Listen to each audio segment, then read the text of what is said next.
Empty airports, closed borders, zero traffic jams, locked up schools, exhausted healthcare workers, remote everything, working, shopping, and conferences. The COVID-19 pandemic showed us that some truths are truly universal. But while there was so much that was similar about the human experience, where you found yourself living last year had a massive impact on how you tackled the pandemic. Ali and I are here today because we believe that our geographic nuances need to be considered so that we can better prepare ourselves for a future that is completely disrupted, and so we can be more resilient to future crises.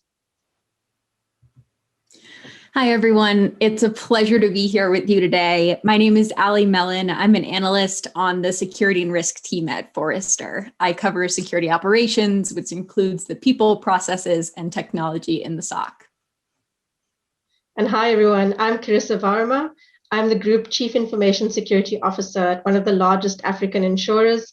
We have a footprint across 13 African countries and a small footprint in China. And I'm so excited to be here because I think the context of Africa is going to help all of you sitting out there listening to us.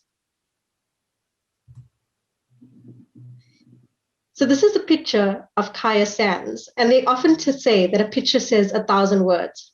It's really true about this picture. Kaya Sands is an informal settlement in the country I call home, South Africa. And on this picture, you can see on the left, houses with manicured gardens, swimming pools, and lush green vegetation. On the right, what you see is informal settlements. They're tin houses, closely put together with very limited infrastructure. How people on the left and the right of this picture experienced the crisis in 2020 is completely different. The people on the left had fiber connectivity to their homes, which meant that they were able to work remotely a lot easier. The people on the right had sketchy mobile connectivity at best, which means just doing their day job from their homes when people started working remotely was extremely difficult. The people on the left could quarantine in a room when they were unwell, keeping their family safe. The people on the right had one multi-purpose room with numerous people using it, and quarantining to safeguard their family was impossible. The children on the left were able to equip themselves to school remotely. They were able to still have an education last year. The people on the right, their children were forced to forego school for a large period of time. If you consider the differences between one street in one country in this enormous world that we live in, the differences in human experience are absolutely phenomenal. If we had to extrapolate this across the globe, we can understand that how, even though we all experienced the same pandemic last year, the experience for each of us was completely different. Ali and I believe that understanding these differences will make us stronger to future challenges that may be unexpected in our geographies, but so critical for us to understand now before they happen. When I first met Carissa and I had a chance to speak with her about her work as a CISO, it helped me come to terms with the massive disparity in resources between IT and security in a place where I live, like the United States, and a place where she lives, like South Africa. One thing that united us, though, was this now over a year-long pandemic that continues to isolate us and cause people around the world pain and, in some cases, sadness. Yet we experienced it very, very differently. And it can be really challenging to understand just how differently we experienced it. That's why Carissa and I came together for this presentation, to show each other and all of you how our experiences differed as we navigated enterprise security in a global pandemic. So bear with us as we take you back through some memories from the past year. Hopefully it'll be a little cathartic. And I think before we delve into the differences and similarities of how we manage this crisis, many of you may not be exposed to Africa. So this video shows you a little taste of Africa and the potential and the opportunity on the African continent.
So that video is an awesome primer for what we're going to talk about today.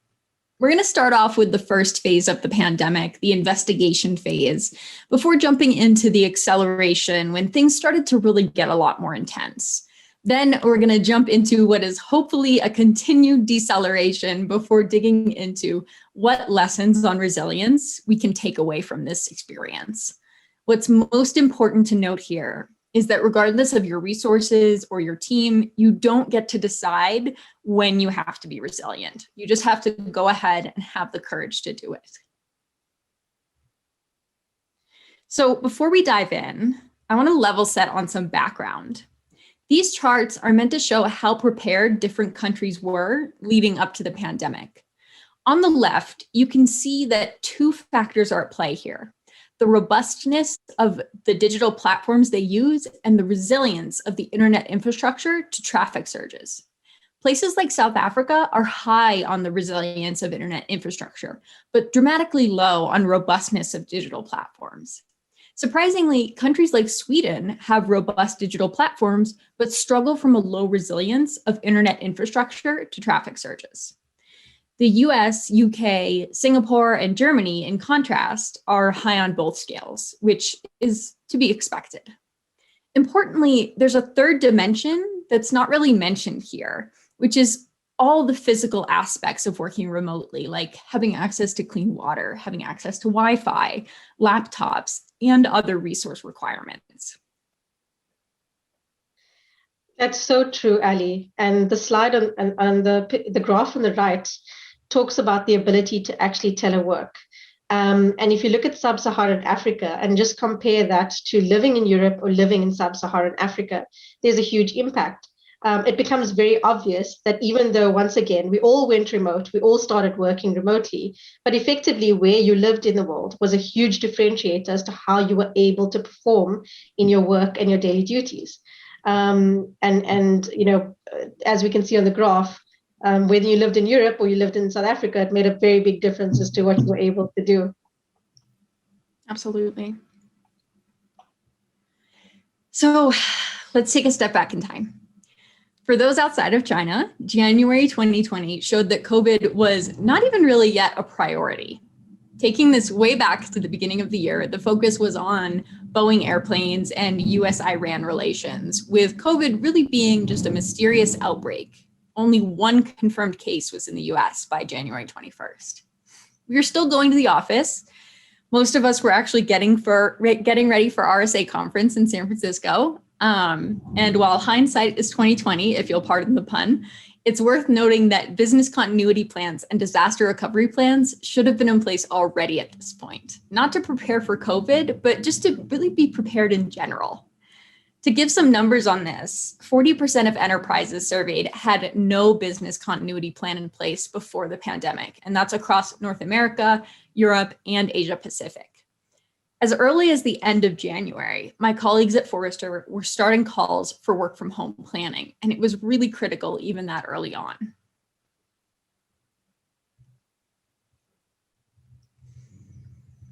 Now, catapulting us into late February, we're seeing more concerns over COVID in the United States and globally. January 31st marked the WHO listing COVID as a global health emergency. Travel to and from China had been dramatically restricted by the Trump administration, and in a few short weeks, travel from Europe would be as well. Some of us, like myself, chose to go to RSA conference in person anyway, and boy, do I look back on those pictures with total shock. Verizon, AT&T, and IBM pulled out of the conference, and that's where we started to see some organizations in the US building their business continuity plans or updating them. It really didn't start to happen until those restrictions started to prevent executive travel. Once large organizations were really pulling out of conferences, that's where organizations started to find alternate means of communication. But keep in mind, things are still really early here. And for many, there's little to no expectation that we would really end up in a countrywide lockdown in weeks. Italy didn't even institute its first infamous lockdown until March 9th of 2020, which was far after RSA conference ended by comparison. By March, things are starting to pick up pace. Israel starts its first set of social distancing procedures, and by March 13th, COVID is declared a national emergency in the US. On the 15th, Puerto Rico put forth a stay-at-home order, followed by California on the 19th, which was then followed by a slew of other states. On the 23rd, Boris Johnson made a statement regarding lockdowns in the UK. And this led to really a push for all non-essential workers to start working from home, forcing security teams to take on a lot of IT-related tasks due to this sudden change. Security teams in places with a more resilient infrastructure focused on a few key, extremely tactical things in the moment.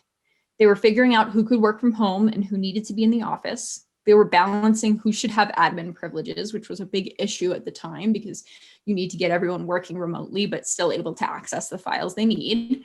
We're talking about how to secure the physical office with limited staff there and supplying the workforce with equipment like laptops, VPNs, and cloud-based collaboration tools.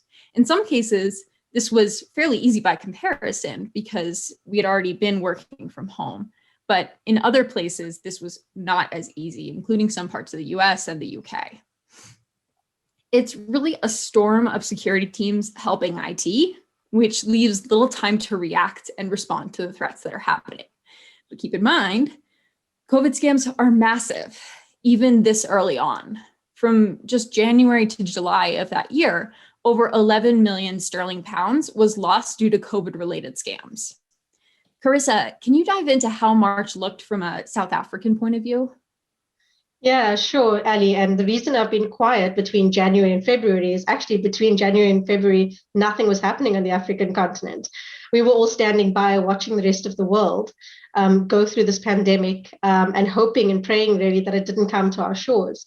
In fact, for the majority of March, we even didn't see mass cases or deaths. We saw our first case towards the middle of March. And I really believe that that period of us watching and experiencing and learning caused us to get to a lot quicker action in March when we actually needed to, because we were able to then base what we did off some sound experience in Europe and the US to be able to say these are the strategies that worked and these are the strategies that didn't work. We looked at the trajectory of the virus. Old Mutual has a small business in China. So our teams were actually collaborating with people in China to say, what did that look like when it first happened? And how should we have responded? And so that knowledge and context really helped us in March to be able to springboard into action. What was really surprising, Ali, was that, in certain African countries, there were multiple crises happening. The entire world was talking about COVID-19. But if I take Zimbabwe as an example, in March last year, Zimbabwe was having a massive economic crisis. They were going through hyperinflation. So when the whole world was talking about the COVID crisis, and yes, Zimbabweans were very worried about COVID as well. There was a 680% annual inflation rate in March last year in Zimbabwe. That alone, while governments were opening up purse strings and trying to get more money into their healthcare and trying to get more money into systems to support them during this pandemic, you can imagine what just that two dynamics of having a crushing economy with 680% inflation does to your ability to respond. But it didn't end there. I mean, Zimbabwe had just come out of a year of massive drought. 2019 was a horrible, horrible year for Zimbabwe from a water perspective. And you can imagine what that dynamic looked like when you're telling people sanitize and wash your hands, but there is no water. And rolling power outages is something that's quite common across the African continent, and we've actually started to be it's become normal. In Zimbabwe at that point in March, they were having 2 to 3 days without power in homes.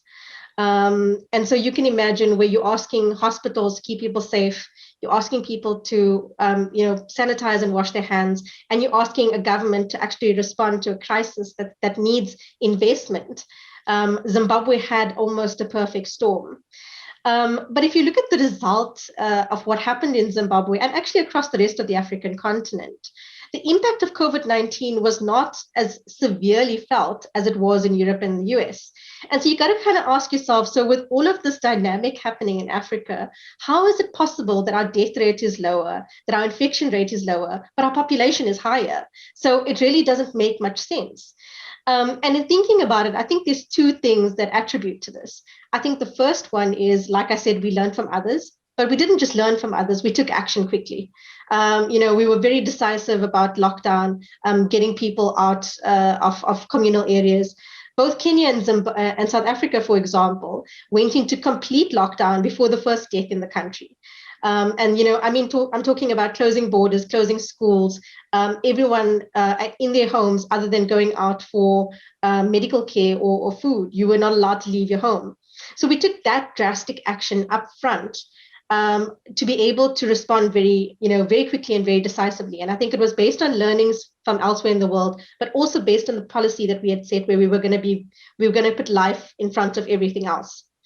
And I think the second thing that was really a blessing to us, I guess, in disguise, was the fact that our population had 2 to 3 months of priming of media of how bad COVID was. We had seen what was happening in Italy. We had seen what was happening in the US.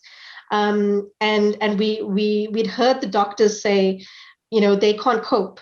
And understanding our own healthcare systems and the fragility of our own healthcare systems, and realizing that countries that have better infrastructure than us were fearing so badly, we knew that if this pandemic took hold in Africa, it would be very difficult, to get rid of it. And all through the year last year, there were all these news articles that said, like, Africa's such a mystery. Why is it, because if COVID gets into Africa, then, it's the end of everything. But it never happened. It just, in South Africa, it got quite bad, but not in comparison to other markets like US and Europe, not as bad as that. But the rest of the African continent, it wasn't very bad at all. And I think it's really that quick action and that fear that actually drove the right behavior, amongst a lot of our people. But Ali, what was happening in Europe and in the US in March? Yeah. It was a lot of just making that transition. Honestly, I'm baffled by what you said, because it's hard to imagine a world where you don't have access to clean water, but you're being told to wash your hands. So I can't, it's pretty shocking and pretty unbelievable that Africa was really able to keep the case count so low, exactly like what you're saying. But once we, at least in the US and Europe, once we started to reach April, that was where we really saw the true impact of the pandemic. New York was deploying mobile morgues because of the overwhelming hospital deaths, which was just horrifying and something that you really don't think you'll ever see in the United States. And parents were really struggling to balance work with their kids' schoolwork. Security teams were facing a lot of challenges in April, a lot related to, they had a month ish to get everyone settled, but in some cases, employee training is still required. There's a shortage of laptops. Those who have a little bit of experience with remote work were able to move on to some of the more focused security issues, like supporting teams getting ramped up with technology, assessing whether, like, what risks were possible due to at-home work, and protecting the confidentiality, integrity, and availability of data, of course. And then also working with the C-suite on chain of command for what happens when someone actually gets COVID, particularly in the context of incident response, and how to prepare for those types of situations. In addition, we're seeing such a massive uptick in consumer web traffic that it was really important to enhance web-facing threat intel so that we could really have a focus on what threats were potentially coming in from online. So in some organizations, the stress was really starting to shift to some more real security related issues instead of let's just get everyone a laptop and train them. But there is still a lot of challenges. And like I said, for some, they're still kind of stuck in that March timeframe. At the same time, like the WHO was reporting a 5-fold increase in cyber attacks, which is just, it's wild. How about you, Carissa? Yeah, I think, you know what, as March sort of went into April, we were experiencing some of the same. And I think that I'll just double click on two nuances. I think, you know, a lot of our technology partners sit outside of Africa. So in the East or in Europe or the US. And so supply chain risk just became extremely real to us as we were starting to get all of our people out the door to work remotely. It was just impossible to get equipment into Africa. And so we had to work very creatively. I mean, I remember buying laptops in Kenya to be able to send to Zimbabwe. And we just used, you know, very innovative means to be able to get all our people out there safely out the door. And so that supply chain scenario, and rightly so, people were prioritizing PPE and health equipment, but they were offloading all your VPN equipment and all your laptops because they needed to prioritize life, and rightly so. But that created this huge bottleneck that we really had to work around. We were very successful in working around it as a group, but I do fear that smaller entities that are, you know, localized in one area in Africa may not have fared as well. And on the right of the slide is something that I think is quite unique to Africa. I spoke earlier about those homes that are actually one room where you can't quarantine. You can't actually separate yourself from your family. It's your kitchen, it's your bedroom, it's your lounge, it's everything, and all of you living there. You can't quarantine safely in that. And so this is actually an Old Mutual learning facility that we've redone to actually be a quarantine facility. So people leave their families, they go into one of these facilities. You know, they're able, you can see the beds are spaced apart from each other, and they're able to actually safely live in a proximity that doesn't infect anyone else in their homes. And so that's the two nuances that we saw happening in March and April there, Ali. Wow, it's fascinating. The supply chain risk is really interesting, of course, obviously, because of what happens later in the year, but also I know from like the US and Europe side, there were a lot of conversations happening about how do we maintain security while everyone is going remote, because now that that's happening, it's putting some strain on customer expectations around security that we may have contracts that we've agreed to, but are going to struggle to uphold in the first few months of that transition. So very fascinating. There's a lot of nuance there, I think. So one thing that's really important to note during this whole process is that there's constant conversation happening about when employees can return to work. This seems laughable now, but in June of 2020, senior executives predicted that 50% of their employees or more would be coming back to workplaces by September of that year. Obviously, that didn't happen. But it's something that security teams had to deal with intermittently, trying to prepare for this potential, trying to prepare for the stray employee who's going into the office. And we really had to consider what critical personnel from a security perspective needed to be there to support those employees coming in. What potential threats could people be bringing back to the office, either with their work laptops or with any bring your own devices?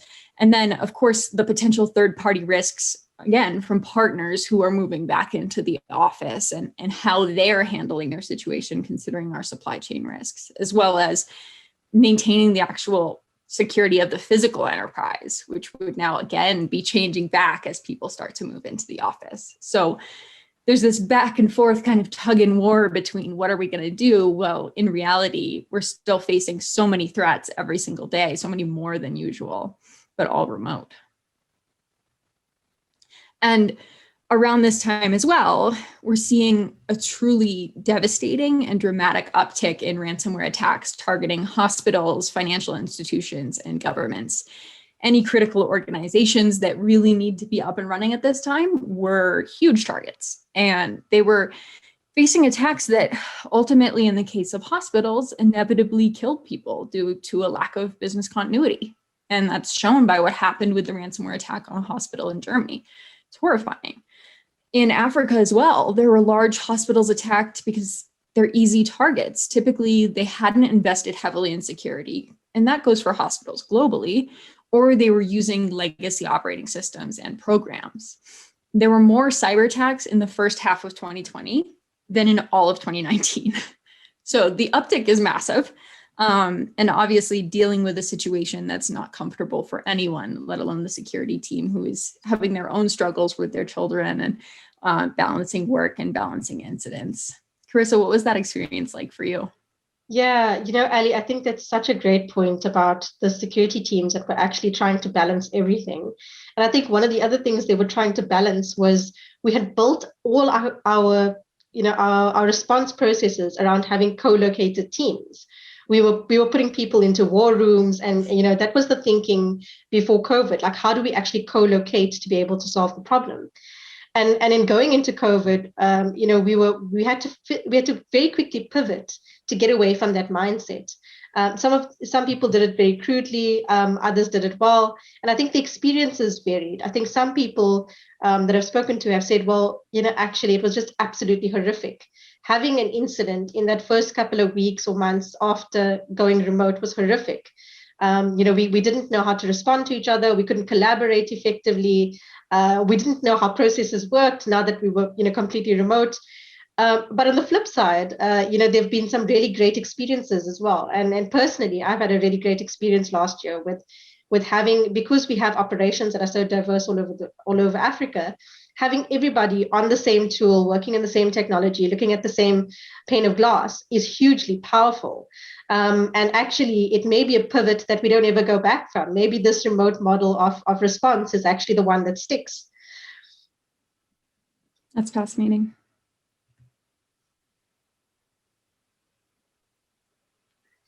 So the property sector also took a huge knock last year. And I guess Ali mentioned that, everyone kept going, we're going to go back into the office and we're going to go back into the office.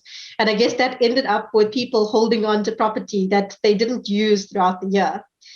These are beautiful buildings that we built just before, about a year before the COVID pandemic hit. Great collaboration spaces, really pretty seating, really pretty, green buildings. Completely empty. And we're not the only corporate. I mean, all the corporates around the world are experiencing the exact same thing. The property sector in South Africa saw a 50% knock in 2020. And, that's a global pandemic. It's going to stay. In this year, we're seeing people try to repurpose buildings because we believe that potentially we're not going to use them at the same scale that we were previously. So for everyone listening, I actually haven't met Carissa in person, but when I saw this office, I was so excited. So I hope that they keep it because I'd love to come visit when we can and actually be in this beautiful space. Anytime, coffee on me, Ali. Now, we finally reached the point of vaccination, which is incredibly exciting for those of us looking to get back in the office. Some organizations have decided to go fully remote, with IT decision makers expecting permanent remote work in their workforces to double in this year. Regardless, those with hybrid office environments are going to need to manage security challenges of having users both at home and remote. And that's where a future-looking approach is critical, redefining security policies, assessing the monitoring that you have in place, working with IT on maintaining a consistent patching schedule, and also moving towards a zero trust strategy.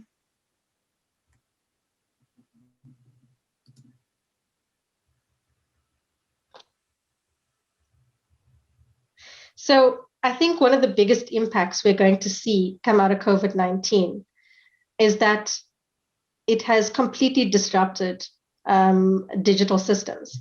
Our customers and consumers are now far more comfortable using digital channels for everything, and really some really unexpected things. And that demand is just going to end up increasing and increasing and increasing. Plainly put, we don't have the global skills for the future that COVID has catalyzed. The Learning and Work Institute in the UK indicated that the number of secondary children taking IT subjects at GCSE has dropped 40% since 2015.